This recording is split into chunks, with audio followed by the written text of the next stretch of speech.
What is up, wrestling fans? Welcome to the Smark Out Moment Smack Talk podcast, where we're back with another edition of Paul Heyman's SmackDown, our trip back in time to the year 2002, where we check out all the episodes of SmackDown under Paul Heyman's writership, if that's a word even.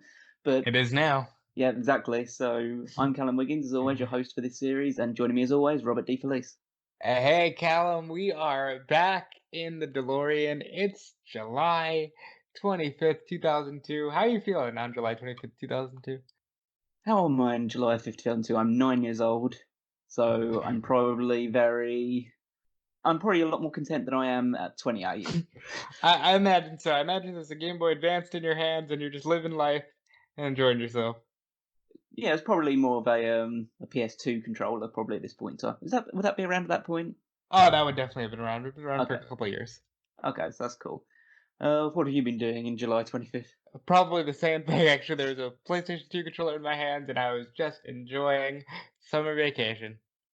You don't want to hear about too much stuff in the past, guys listening in. Don't want to delve too far into the life story. You want to listen to some SmackDown action, and we'll be bringing that to you soon. But just a reminder to make sure that if you're watching this on YouTube, to maybe like the video, hit the bell for notifications, leave a comment below, talk about how you're enjoying the series so far. If you're not enjoying it, then don't leave a comment. We don't need that negativity in our lives. We already have enough of it going around with this coronavirus stuff. Absolutely. But if you're not listening to it on YouTube, you're listening through the podcast feeds, then you can leave a like there, head on over to YouTube, leave a comment on there as well.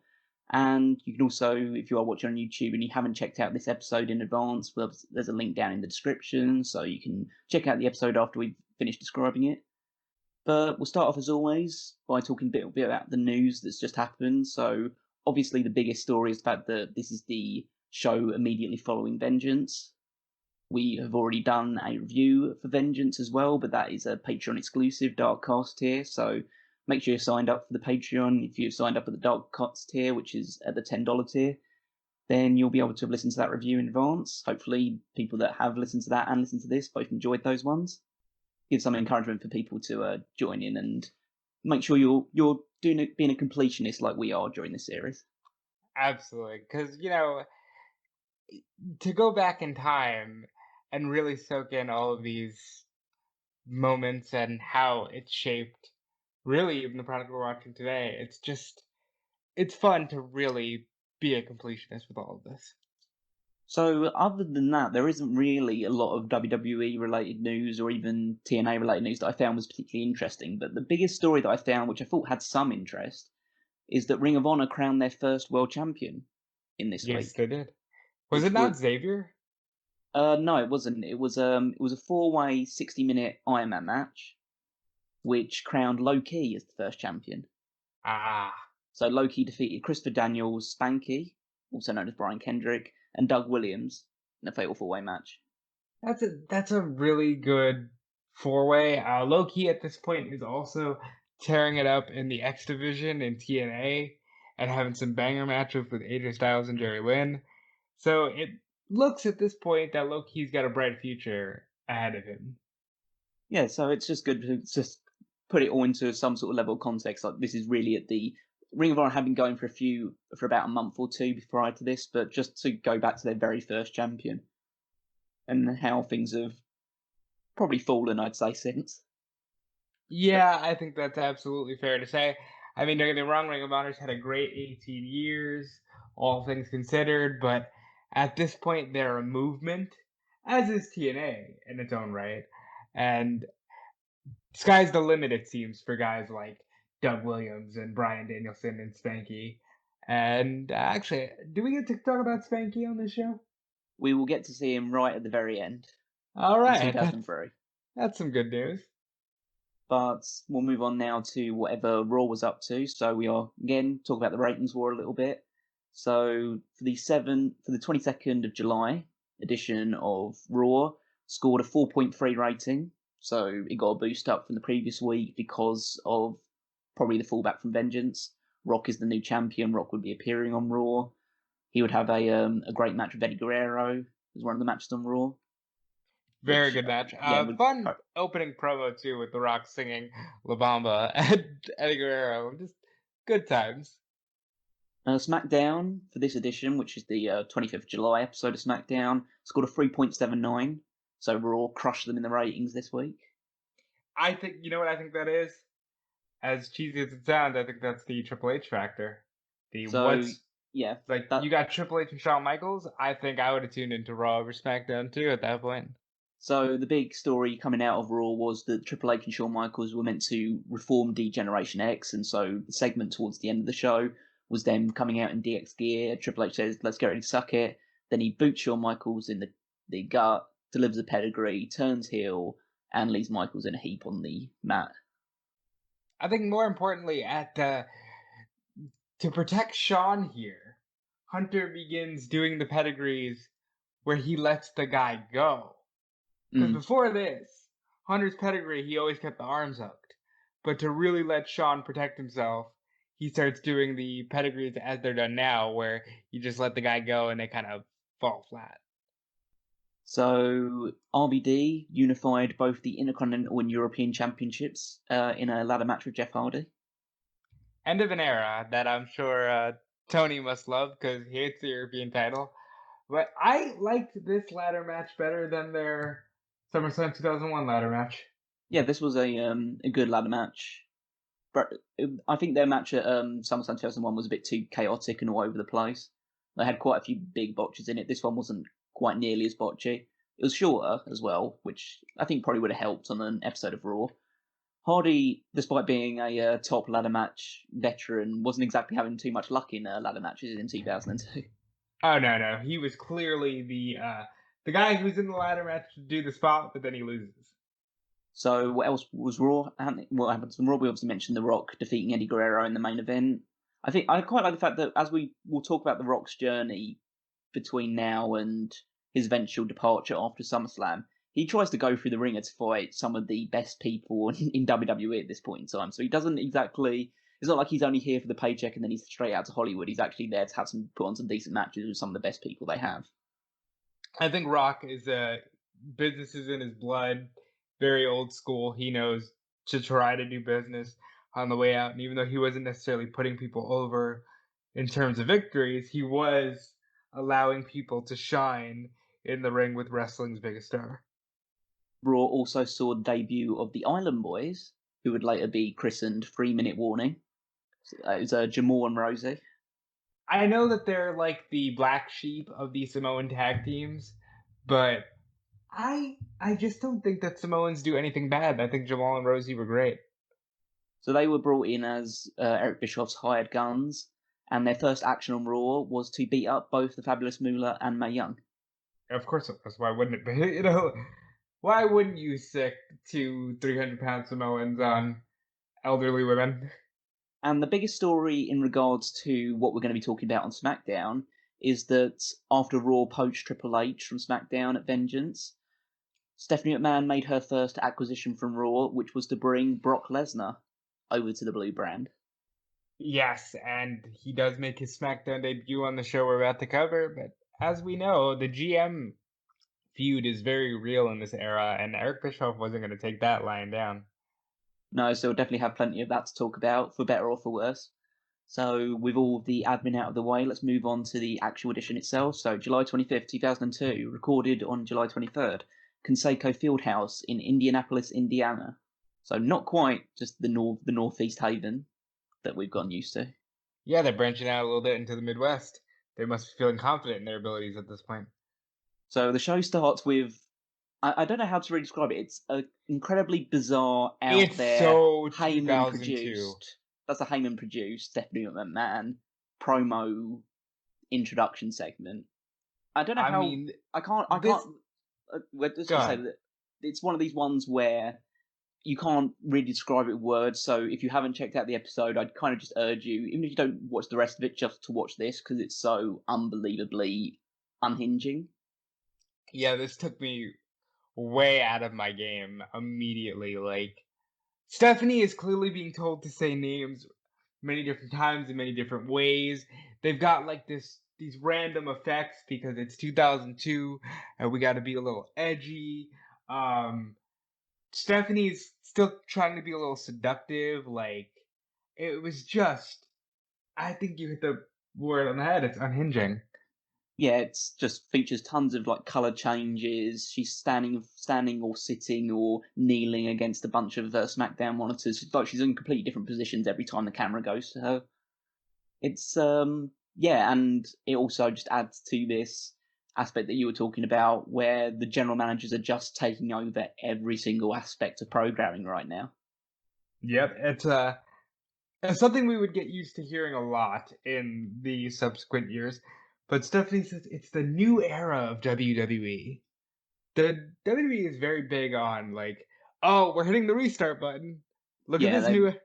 they like to announce it just to make sure that you're aware that something's changing. It can't just Yeah, happen organically. You just no, have to no, you have to never. know as soon as it happens that this is different. This is not Attitude Era anymore. Move on. And trust me when I tell you, there's nothing organic about this opening vignette. No, not none whatsoever. But at least for the benefit side of things, at least it did give us a rundown of what we were going to see on the show, which was Edge versus Chris Jericho in a steel cage match, Rey Mysterio making his in-ring debut, The Rock and Hulk Hogan versus the Un-Americans for the World Tag Team Championships, and Brock Lesnar's SmackDown debut. So, pretty stacked card. Yeah, and I think for what it's meant to do, it does its job. But I don't know if it would entice any people who weren't already watching. Well, I think it's safe to say, without giving too many spoilers away, that next week we won't have another one of those segments. Yeah. So I think that's a sign of how they thought it went down. But we start off the actual show with Kurt Angle versus Mark Henry. I do like shows that at least mix things up. Like, it's not always the 20-minute promo segment that we know and hate in episodes of Raw and SmackDown nowadays. They actually sometimes mix it up with putting a match first. Yeah, and I like that there wasn't even the opening pyro. It just went from the logo to the Kurt Angle's music hit. At least you got Angle's pyro. As long as there was some pyro, then it's good. That's true. So this is an early incarnation of their legendary Royal Rumble 2006 main event, which I like to bring up because it's in my head is like when I think of Kurt Angle and great matches, that's right on the bottom of the list. I do think that their match at the Royal Rumble in 2006 was a lot better than those bits and pieces we would see here. I think the best match they would ever have together is later in Judgment Day 06, but these matches are okay at best, and this one really was just there to be there. So Angle does a few spots where he tries to lift up Henry for a suplex, but Henry's too big, so he keeps just hurting his back trying to do stuff. At one point, Henry lifts Angle up onto the top turnbuckle and pats his head, drawing laughs from the crowd. But yeah, it's just a lot of. Eventually, Angle does hit a side suplex. Henry does eventually get the full advantage and seems to have Angle in a tough way, like he could actually get a victory here. Until Brock Lesnar rushes the ring. So he doesn't make his in-ring debut on this one, but he does get in the ring. He attacks Mark Henry, hits the F5 on this huge 350 With pound relative man. ease. Yeah, with a lot of ease, yeah. And yeah, just him and Heyman leave, just gloating and laughing, and Angle is pissed because he's lost by DQ. And not only that, but he was having.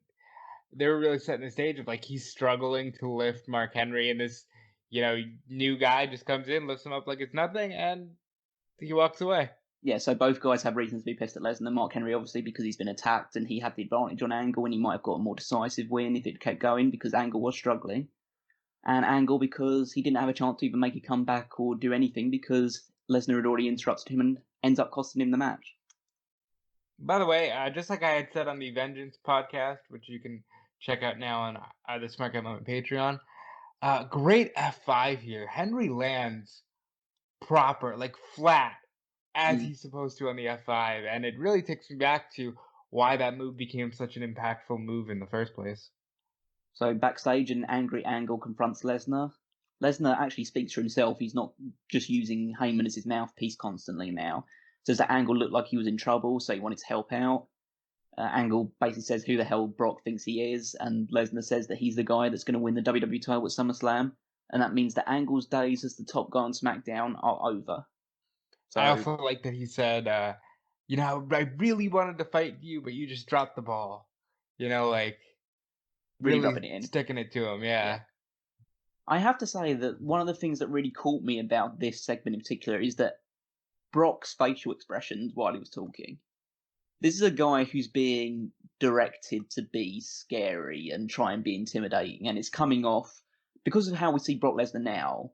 And Brock Lesnar, he comes off as intimidating because he doesn't take anything seriously, but when he gets angry, then he can just, you know that he's a killer. Whereas this Brock looks like, I don't know, like a Sid type character in terms of, that's a good comparison. obviously he's a much better wrestler than Sid is even at this point in his career, but he comes across as very all angry monster man from the late 80s or early 90s period of WWE. I think that's something we're gonna have to talk about in later episodes. But I will say, I think Lesnar looks much more comfortable here than he did when he came back in 2012 and tried to talk on the mic and just sort of ended up shrieking random yells. Mm. He seemed like he was very much into trying to get the cadence of cutting a promo and trying to speak for himself, even though he's got the genius of Paul Heyman behind him. So we see Stacy Keibler's legs, followed by the rest of her body, enter Did you know that Stephanie's she office. has legs? Yeah, and she was using them to walk into Stephanie's office this time. Uh, very cringy segment in the sense that, like, Stephanie's talking about the fact that her father. Oh, if I know Vince, he's already getting serviced by somebody else. It's just weird. Yeah, to talk about your dad, like even though we Yeah, know what their like family has been through and we know what Vince is up to, just to hear his daughter talk about how he's probably off getting some sort of and special like she's just treatment by cold. some Like, lady. yeah, he's probably getting serviced. Yeah, my dad's cheating on my mum. It's fine. Yeah, we'll move on. But Stacy offers instead to be Stephanie's assistant instead, and Stephanie asks her to answer the knock on the door. And as she walks away, Stephanie just kind of just shakes her head and mocks Stephanie, not mocks Stacy, should I say, by basically saying that she's an airhead blonde. So Funny. yeah, it's not very endearing though, is it, for a babyface? No, but I think that they were. This is the WWE 2002 vision of what a woman in power is. So it's an interesting study. I should say that. So Stacy returns and she has a bunch of roses in a vase and says they're for Stephanie, who reads the note and it finds out that that's from Eric, who said that he'll be there tonight to claim a SmackDown talent for his own. And Stephanie gets enraged and throws the vase against the wall. Yeah, So, Stephanie was always good at that. Remember, I'll never forget her breaking that lamp after she found Triple H and Trish. yeah, she's good at smashing things. Very good at fashion. So the next match is the Reverend Devon versus the Big Valbowski. So not everything was a show stealer on this card. Where's Randy Orton and his tag partner? So Randy Orton, I believe, at this point in time had suffered a concussion, and so was out of commission for a short period of time. So they couldn't go on with the massive tag team feud of will Randy Orton finally find someone that can help him beat Batista. So Devon's accompanied by Batista, and the Big Valbowski is joined by Hardcore Holly, his tag team partner in the Hardcore Porn stable. That's should gotten over. So Valbowski dominates early before charging himself and Devon over the top rope, and it was like the cactus clothesline spot, and that ends up with Devon getting the advantage over Valbowski. Ah, It's not exactly the most effective heat segment in the world, but the match is like not bad by any stretch of the imagination. There's nothing inherently wrong with it other than the fact that I just don't care. yeah. I mean, I don't understand the Reverend Devon bit at all. So Batista clearly pulls Valbowski off of a fisherman suplex in front of the referee, but it's not a DQ. Holly then attacks Batista at ringside. Valbowski then just hits a blue thunder bomb and gets the victory. So yeah, just a nothing match really. Batista gets in the ring and just decapitates both Valbowski and Holly, hits the spine buster to Holly, and yeah, so Batista's still being pushed as the big upcoming star out of this act in front of a bunch of mid-carders that have nothing better to do.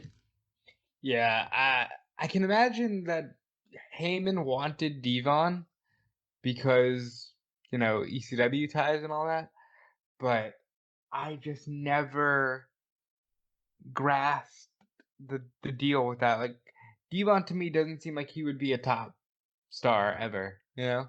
I kind of feel like it was just a rib by Vince to just split up the Dudleys and see what they could do. I don't think Well, you I got think I Devon think to say Heyman said, "Yeah, I testify. want Devon, but I also want Bubba as well and Spike." And he said, that's not gonna happen." Poor So Devon. So we cut backstage again where Stacey is talking to security and tells them if they see anything suspicious to inform Stephanie, and then they just all watch as Edge walks out of the arena and Stacey has to get them to follow him and stop him. Everyone's on high alert because nobody knows who the SmackDown star that Eric has his eyes on at the moment. And now, if you're Eric Bischoff and you just lost Brock Lesnar, is there any SmackDown superstar you can take that is going to make up for losing the blue chip prospect that is Brock Lesnar? Nathan Jones hasn't debuted yet, right? That's correct. Okay, then I can't really think of anyone. I mean, you're looking for somebody who's maybe an NCAA division athlete, but there's really nobody on the SmackDown roster that really fulfills that role. I mean, if you're looking at blue chip, then you want Cena, but Heyman's been desperately wanting Cena anyway. I know. And I think the only thing you could have done is try to take a bunch of guys that would match up to Lesnar, well, and they I would would even do. argue that that might fail. Well, they would do eventually. Like, I mean, obviously they wouldn't match up to Brock Lesnar at least by the time that Lesnar had left. But Raw did eventually take Randy Orton and Batista, That is true. so they would eventually reach up to the same levels that Lesnar had, at least during his first run. So Lance Storm and Christian backstage say they've worked hard and earned their title win at Vengeance because they're heels and they make shit up. And Storm says they need to make a statement tonight against the American icons of The Rock and Hulk Hogan. Just a basic promo. That's an honest statement. I would say The Rock and Hulk Hogan were American icons at this point. Edge is back with security making jokes with them until Stephanie arrives. Stephanie asks what the deal is, but Edge says that he's SmackDown through and through. He has no intention of leaving Raw, and instead he leads Stephanie to the production truck. There, Edge hands a producer a VHS tape. God, Oh. 2002. I guess DVDs weren't the primary format yet. Yeah, it's like a Wow. different world at that point in time because we've already gone past the point where DVDs aren't even a thing anymore. That's crazy that they were still primarily using VHS. So in the actual VHS, it's just a countdown clock. So I guess trying to mirror or lampoon the fact that it was Jericho came in as with a countdown clock, and it counts down to the end of the show with Edge saying that by the time that clock reaches 0, I'll have beaten Chris Jericho in a steel cage match. Okay. Cool looking way to get inside the production truck, which is also where I believe Stephanie shot her cringy opening promo. I imagine so. That was probably a very Paul Heyman thing. Look at all these TVs and all these monitors, and we're in the media age. So before we move on to the continuation of the show, there's a small cutaway to a SummerSlam commercial. So this is a pretty, I guess, well-known SummerSlam commercial because it's a bunch of men chasing down an ice cream truck. Because inside the ice cream truck is Trish Stratus, not Stephanie McMahon, Trish Stratus in a very low-cut dress.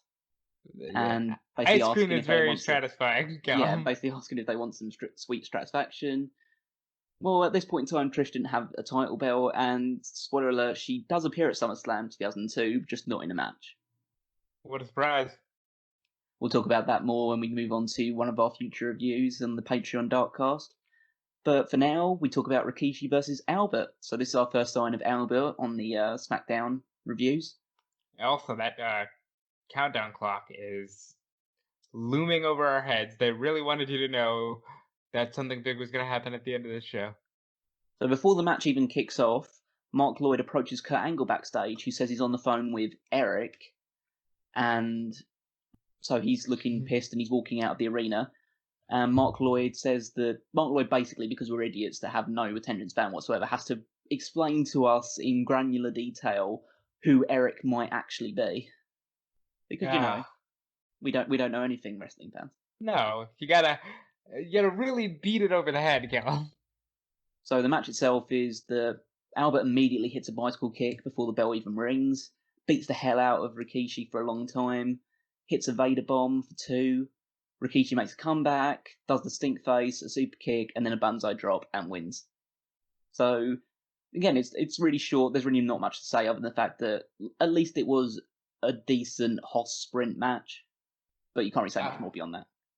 I was more taken aback by the fact that they printed a shirt that I'm sure they didn't own the rights to the phrase, but Rikishi's shirt literally just says "back that ass up," and then it says his name on the back of the shirt.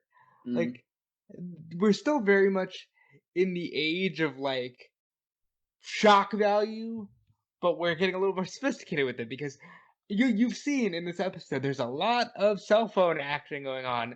Flip cell phones are becoming commonplace, Callum.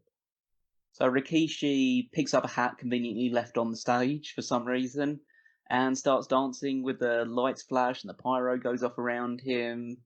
I think that probably the dance celebration was longer than the match itself, but that's what Rikishi was there for, and it just makes me wonder why the hell did they bother turning him heel in 2000? And but you know what? He is the workhorse of this brand because at the end of the day, we're gonna find him in a lot of matches in this journey. So Stephanie speaks to Mark Lloyd about the incident earlier, then brings out one of those newfangled flip cell phones, calls Kurt Angle, leaving a voicemail saying not to listen to what Bischoff says and that SmackDown is the place for him under her management. And then we have a Rey Mysterio hype package, with Michael Cole referring to him as the world's most spectacular cruiserweight. So Yeah, they're doing a they big did deal to not push know him. what they had at this point. They were just like, this might be a good boost for the cruiserweight division. So now we move on to one of the big matches on the show, which is the WWE Tag Team titles are on the line. Lance Storm and Christian defending against the Rock and Hulk Hogan. So yeah, it's the Rock and Hulk Hogan on the same team, which is about the most over team you could possibly put together on the brand at this moment in time. Realistically, in the eyes of the fans, Lance Storm and Christian should have lost in 5 seconds. Like, Absolutely. I mean, the fact that it's went on middle of the show basically told you, yeah, there's not going to be a title change in this one.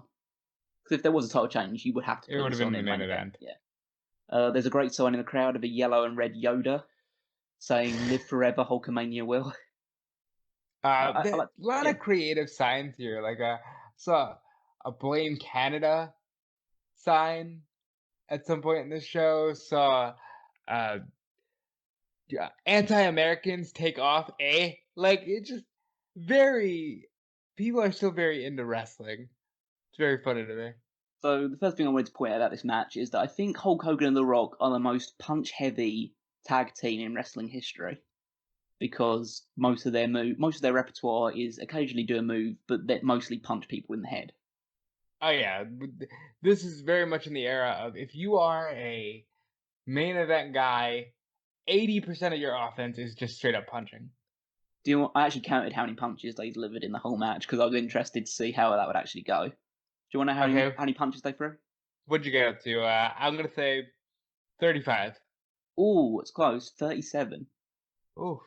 37 punches in the whole match between the two of them. I kind of like Wow.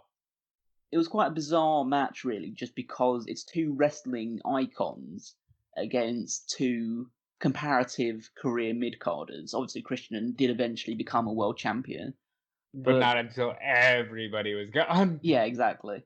And I think that the only match that's really an equivalent to this is The Rock and John Cena against The Miz and R-Truth. Yeah. I don't think there's ever been a match, at least in WWE side of things, that's been so heavily weighted to one side of the tag team being like these are the huge stars and these other two are just there for the ride. To take the bumps. Yeah, really. And it's a great spot. I think this is a great TV match. It would have made people tune in. And I'm surprised they didn't go to the well with this team more often. Oh, I guess they might have if both weren't halfway out the door.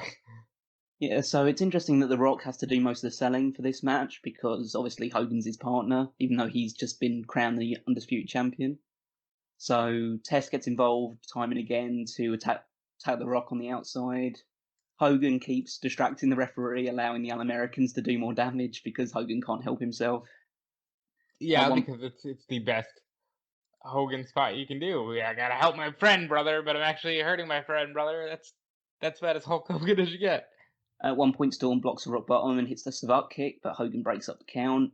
Test pulls Hogan off the apron to distract him, so when Rock does a big dive for the corner, Hogan isn't there to make the hot tag. They're doing a really good job of extending the tag, making people want it desperately. Storm's overzealous taunting eventually lets Rock hit a DT, he tags in Hogan. Hogan makes the hot tag where he stares around at the crowd for 10 minutes and then gets in the ring and starts throwing punches after punches. Christian ducks a big boot. They hit a double back suplex on Hogan, which must have sucked on Hogan's back. Rock, yeah. The Rock, psychology in this match is something that feels like just a day gone by. Like, the shit that they're doing is so black and white. It's so simple, and you don't see it anymore. And it really makes you wonder how much the business has changed. Rock bottom to Storm. Test gets in the ring. Rock punches him to the floor. A reverse DDT by Christian gets 2, and Hulk starts hulking up. He does hit the leg drop, but before the 3 count can happen, Brock Lesnar is back again for the second time to interfere in a match and cause a disqualification. He attacks the babyfaces. Hogan eats an F5, which I was honestly surprised about. I didn't recall Hogan actually taking the F5. He was still feeling good enough at this point, brother. I think he could have landed, pretty safely. He didn't take it quite like Henry did. He landed a bit more on his side than just flat on his face. There goes that hip, brother. Lesnar flees. Rock and Lesnar stare down from one side of the ring to, Rock in the ring, Lesnar standing on the stage. And so, yeah, it's good build towards SummerSlam, but it is just another... It was a good match, but it's another fuck finish. Small note, the look that Paul Heyman is going for here with the ball cap and, oddly enough, the constant media credentials around his neck is just silly. Like, I much prefer the Paul Heyman we have now as to this one. Well, Heyman is Lesnar's agent. He's not his manager, so I guess he feels like he needs to get credentials to come to the show. Like, as basically a sticker over himself saying that I'm Brock Lesnar's agent, that type of thing. I guess so. It's just one of those funny things. So backstage, Lesnar and Heyman approach a limo and want to leave, but the driver informs them that Hogan's the person that has that limo.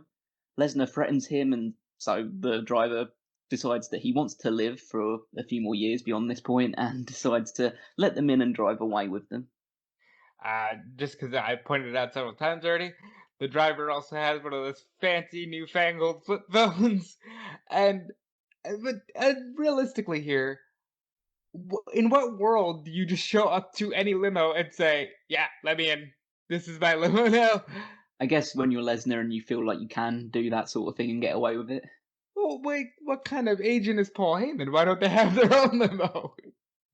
Hey, why do you need to order your own limo when you just take someone else's limo? I guess so. That's the 2002 way. Commentary discussed the chaos in WWE recently and the talent jumps and how losing Angle would be a big blow for SmackDown. They interviewed John Cena backstage. Yeah, and fucking hell, this is a John Cena promo if I ever saw one. It's nice to see that he just keeps that character. And this is unpolished John Cena, so it's even less. So his whole appealing. promo against Test, who's going to be his opponent tonight, is basically just comparing him to a woodchuck and how he's got giant Canadian teeth. Like, basically, if he says something to the effect of Canadians have free healthcare, but they clearly don't get free dental care. It's really, really lame. Yeah. And again, John Cena as the prototype isn't this cringy. This shows, like, you get to the main roster and you feel that pressure and you can, like, collapse underneath it. And he's trying to fire up after that slap from Test, and it's just the weirdest facial expression. Which, I mean, I'm trying to remember, there's a segment where Cena does that sort of thing where he gets super, like in his later years, where he gets super pissed off and angry and you're just staring down it's the camera. It's the Nexus. Yeah, so it's that segment, and just, Cena's great, don't get me wrong, and he carries the company forward for years and years at this point, and he does so because he's really good at connecting with the crowd, and for the most part he does do really good facial work expressions, but sometimes he just really hits the shift forward or whatever you call it, and it just goes way, way, way too overboard. And at this point in time, this is a case of it in its first real incarnation. he just basically just smiles at Ted slapping him and then just pulses. Yeah, So just lets his body move in ways that a regular human body wouldn't move. Stephanie approaches Jericho backstage, calls him one of SmackDown's biggest stars, and wants to know if he's happy on SmackDown. And Jericho says, of course he's happy, he's ecstatic, because his band Fozzie's new CD is out, and he's going to leave Edge in a pool of his own blood tonight. And then he walks off and leaves. Because I am just all about the media here. Jericho with the freaking CD player and like the headphones that must have been about $5. Like, just so much fun to look back at that. And Happenstance is a decent album by Fozzy. To Kill a Stranger is used for like the next 3 years in WWE, and it's just a good album. We see Rey Mysterio putting on his mask backstage, and so that's the first time we get Rey Mysterio before the next match, which is Rey Mysterio versus Chavo Guerrero, Rey Mysterio's debut. So Mysterio looks considerably smaller than he does now. Yeah. Very thin, very lean.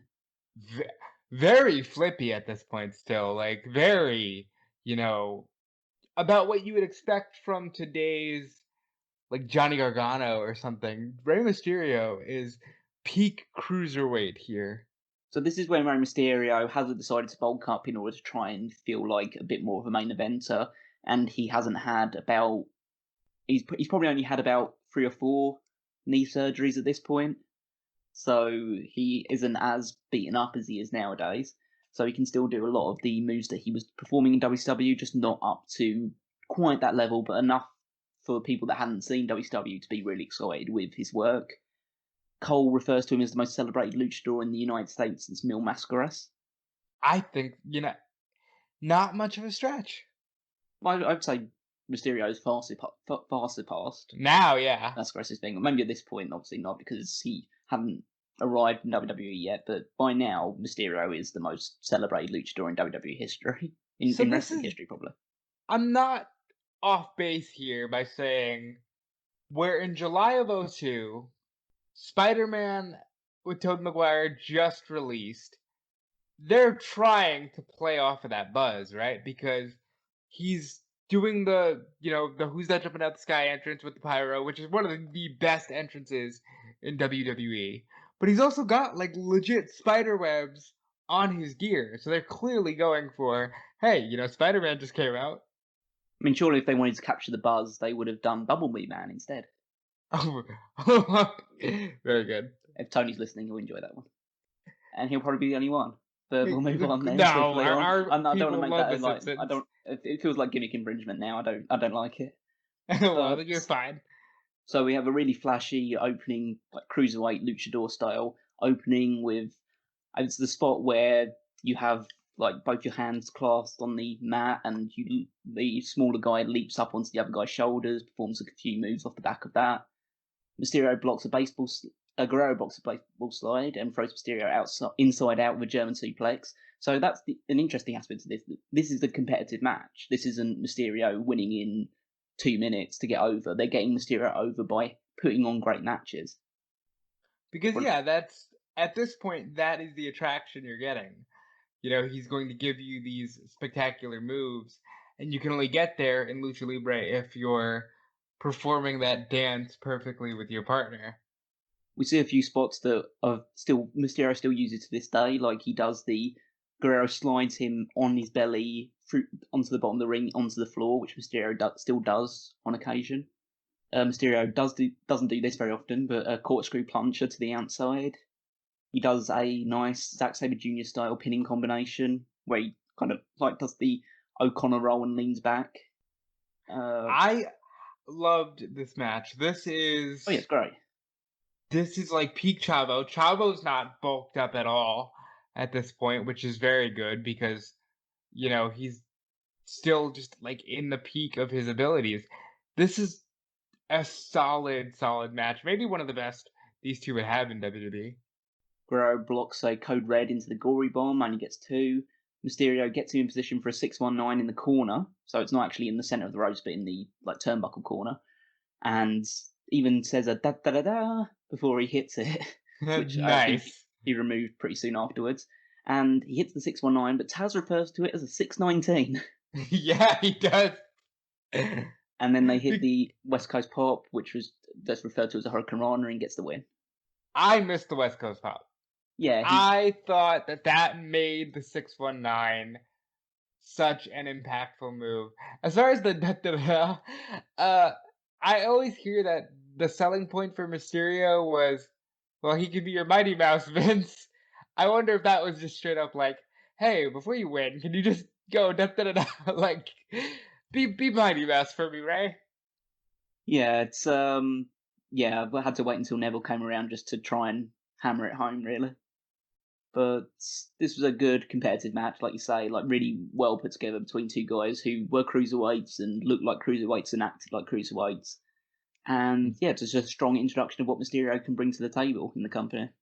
I really want to point this out.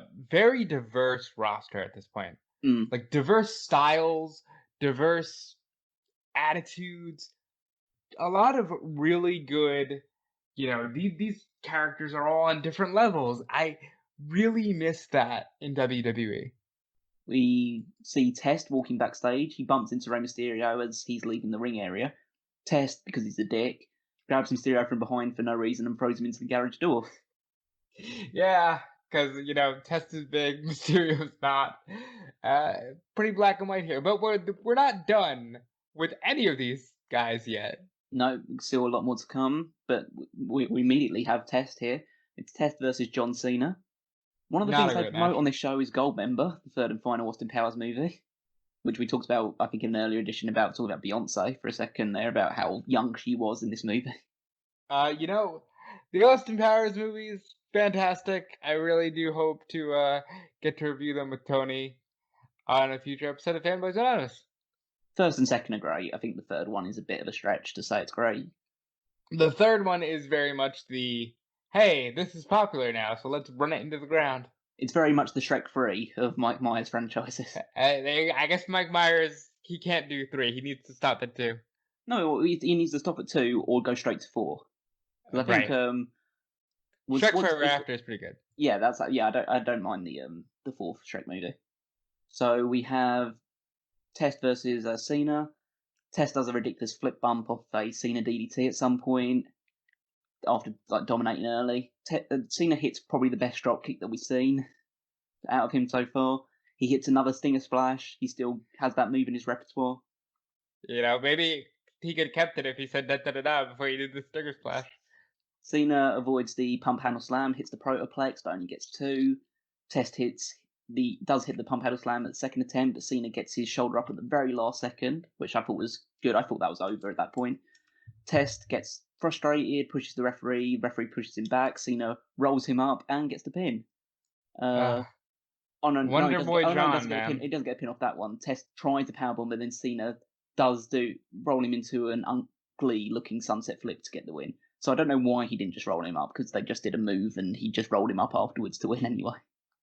All things considered, I'm liking what I'm seeing. I guess because I have this like nostalgia of I know it all works out well for John. Not so much for Test. What? Not so much for Test. No, not so much for Test. No, but like John here, I would have never guessed he's going to be the Hulk Hogan of the next decade. Yeah. So Test boots him off the bell, cuts the celebration short, walks away because Test is just being booked as just a big bully and a dick for the entire show at this point. Yeah, and I think had Heyman kept his hands on Test, maybe Test could have been a bigger deal. So we're backstage with Stacey and Stephanie. Stacey says she can only get Angle's voicemail. Stephanie leaves another message saying that at least Lesnar had the courtesy to tell Bischoff she was leaving Raw to her face. So it's basically a case of now she's angry at Kurt and she's going to use a different tactic to try and get him to show up. And so she demands that he turns up to tell her his decision to her face. So yeah, that's just a different approach that Stephanie's taking now. I like that because of dumbass Mark Lloyd, Stephanie's very pissed off at Kurt Angle, and it's like all he said was, "I'm talking to Eric. Eric can be anybody, including who it was." So we have Edge versus Chris Jericho main event steel cage match. a very, very good steel cage match. Yeah, I There, love there are a these few, two. there are a few touches that I wasn't so happy about. I don't like a match where it's a steel cage match and the babyface is desperate to get his hands on the heel that they try and escape when there's pinfalls. I don't think that should ever be the case unless if it's just a steel cage match and there isn't really a great deal of animosity, then I can just understand it because it's just somebody trying to win a match. But when Edge and Jericho are supposedly in this big blood feud and they really hate each other, Edge should be trying to beat him in the ring rather than trying to escape. Yeah, and I'll be honest, I think the escape rule worked for a couple of dudes. Like, works for worked for Hogan because he used to do like the dramatic "I'm getting out of here, brother." Worked for Brett, but like once you drop the blue bar aspect, I think the escape the cage segment lost a lot of steam for me. I always enjoy when the guys are like fighting and it's a real cage fight rather than oh my god, I gotta get out of here. I just never like that. Well, I think it should be one or the other. I think it should be if you're having a cage match, it should either be strictly escape only, or it should be pinfall submission, no escape. Because in those circumstances, the idea of the cage is to keep people out of the ring. Whereas you could still do a match where the objective is to escape first, because that at least has a different dynamic to it. That's true. So, yeah, it's a decent match overall. There's Edge uses a spear to Jericho while he's tied up in the rope. Jericho ties him up in the ropes at one point and rains down some punches. Edge is busted open, so he's bleeding for a while, but he's not bleeding like super significantly. Edge hits a faceplant suplex from the top rope, which Taz for some reason refers to as an inverted powerbomb. Well, I could understand it if it was Cole, but it's Taz doing it instead, and he should I'm probably surprised know he what didn't the make moves him are. re-record that, honestly. Yeah. So Jericho tries the walls. Edge reverses it, catapults him into the Oh no, actually he doesn't reverse it, but he can't apply it, so he catapults Edge into the cage instead. Edge drags Jericho away from the door. Jericho manages to grab a chair on the inside and nails Edge with a steel chair shot like between the eyes. Not pretty, obviously, in 2020, but it is 2002. We kind of have to get used to it. And he only gets a 2 count off of that. Jericho swings again. Edge hits a spear, but again, it's only for 2 because the spear wasn't really his final finishing move at this point. Right, he's looking for the execution. So then we have the 2 big high spots of the match, which is the Edge climbs up, but Jericho takes him off with a bulldog from the top rope, which is kind of only one of those moves that you can only really perform when you have something to hold on to while you're performing it. And then Right. Jericho almost reaches the top of the cage, like he's hanging off the roof of the cage. But Edge grabs him, puts him into an electric chair drop from the top rope into the. That was a scary spot. Man, the shit you do to try to get over. So at this point, they're both down. So Jericho is going for the door, and Edge is climbing over. So it's the classic race to whoever hits the ground first. I love it because Jericho, while he's crawling, you can see him looking up at the screen because he's looking to see where Edge is as he crawls towards it to make sure that he doesn't get out first. And Edge does manage to get down first. He wins the match, escapes the cage. But before he can even start to celebrate, the Un-Americans swarm Edge on the floor and they toss him back into the ring for some more beating up with Jericho. So it's all 3 Un-Americans, 4-on-1 beatdown. John Cena comes out, tries to help Edge, but he's beaten down instead. Oh, John. So it's now 4-on-2. But then the big moment comes when Rey Mysterio scales to the top of the cage and nails that iconic crossbody spot onto Storm and Christian. That, I swear to you, if they do a Rey Mysterio video package today, it will be in there. Obviously, they had the great match with Chavo, but this is the segment that everyone remembers from Rey Mysterio's debut appearance on SmackDown. It's something that I think you mentioned, and I think we've mentioned before, is something that gets repeated over and over again on SmackDown, like the hype videos before the start of episodes, like just any packages they put together, like for those SmackDown 1000 and all those other special editions. It's just something that comes back over and over and over again.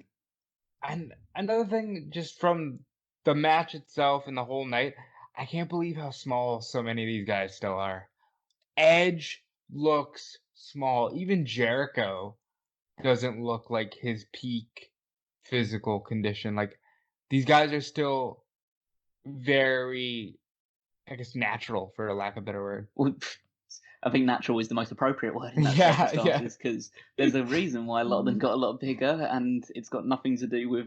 Well, it's probably got something to Hitting, do with working out. It's something to do probably with got a hitting lot. the gym, but probably a lot to do with substances. Yes, but allegedly, we've probably had at the very least. Yeah. So the baby faces clear the ring. They do it, like they all celebrate towards the end. All the heels skulk away. So Stephanie's watching the match backstage with Billy Kidman, of all people, just talking about how great the main event was. And Stacey informs her that Bischoff is in the parking lot. After more footage of the babyfaces celebrating, Stephanie bangs on Bischoff's limo.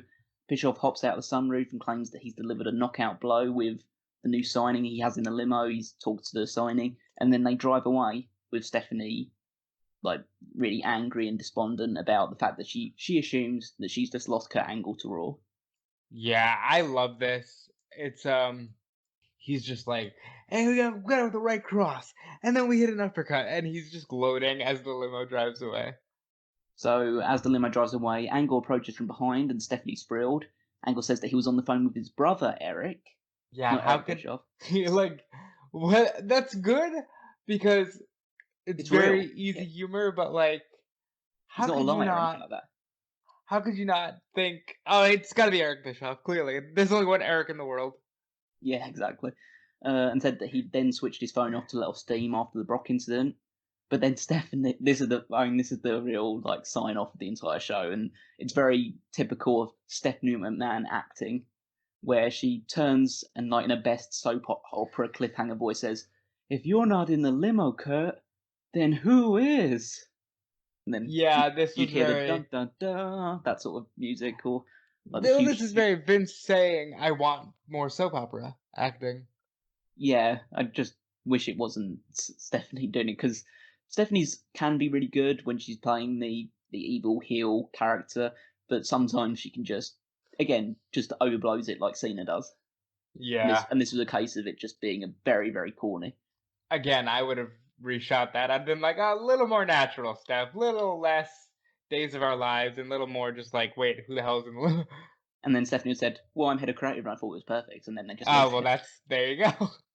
So the signings ended up being the Un-Americans and Chris Jericho, who would end up joining Raw, which is surprising considering the fact they were in the main event angle and they must have just sprinted out of Yeah, the how ring the and fuck did they get back there?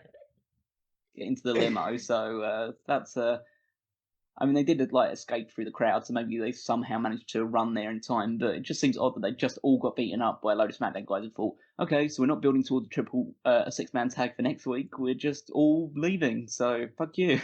It's a little weird too, from a logic standpoint. Like, why would Eric Bischoff? Why would you want these guys? They all just got their asses kicked. You know what I mean?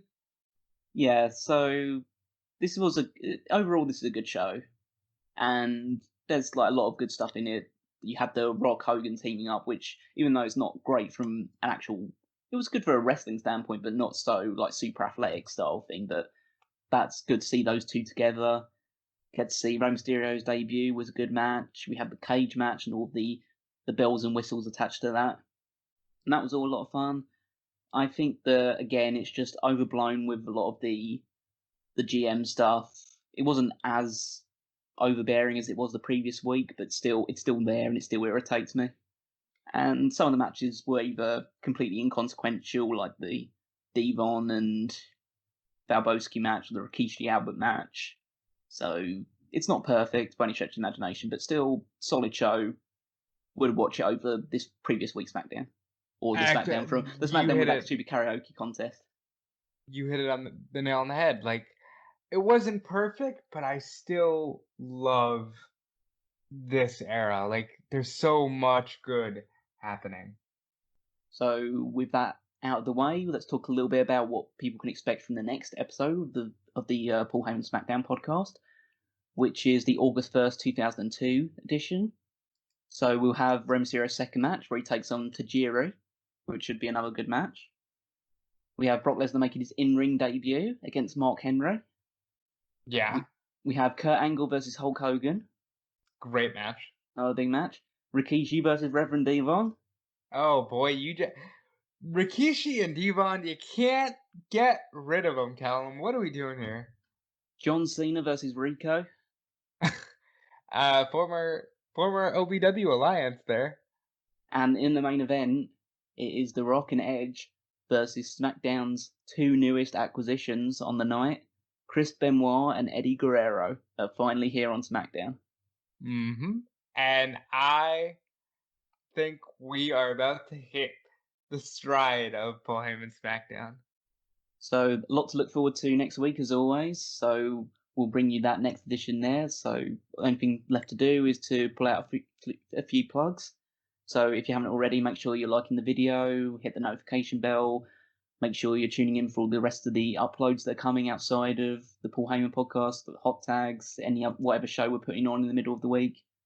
All great stuff there. You can follow us on Twitter, on Facebook, all the other great places you can find Smark Out Moment at Smark Out Moment. If you want to join in with the conversation and get engaged with some other wrestling fans, you can check out the Mega Maniacs, join us on the Facebook group. There is, if you want to support us financially, obviously there is the Patreon, which we discussed earlier, where you could see the dark casts of these extra shows that we're putting on, where we're reviewing all the pay-per-views from 2002 during Paul Heyman's tenure, as well as if you want us to review anything else outside of this, if you want us to go back and watch that Ring of Honor match that we talked about earlier. If you want us to go back and revisit the very first Ring of Honor shows, then you can do that if we can find them online, obviously. And if you pay the Pick Your Poison tier, which is $50 tier, and other ways you can support us financially is you can visit the Redbubble or TeePublic shops, pick up some merchandise, pick up a mask, pick up Rey a Mysterio wears t-shirt. masks. He's pretty over. Yeah, pick up a Rey Mysterio style mask that covers just your face. Like your eyes are fine. Don't need to do that as much. Rey Mysterio's eye might not be fine after Extreme Rules, That's right. which has already happened by the time this has been recorded. So he might already be missing an eye. Yeah, well, you know which one doesn't have an eye at the moment. Rob, you want to throw some more stuff out there? Yeah.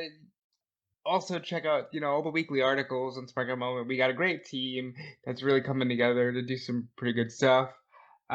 Check me out on Fightful and WrestleZone. That's where I'm doing the news and all of the other articles that pertain to modern day wrestling. And you can follow me on Twitter and Instagram at DeFelice. So just for Tony's sake, we'll also plug our blue brand, our sister brand, Fanboys Anonymous, as well. Check out their website, check out their Patreon, check out all the merchandise they have going as well. And for me, you can follow me on Twitter at Wigmeister14. And I think that brings us to a close. So thank you very much again for joining us for another edition of the Paul Heyman SmackDown podcast. We'll be back again next week. But for now, this has been another Smark Out Moment, and we are being counted out.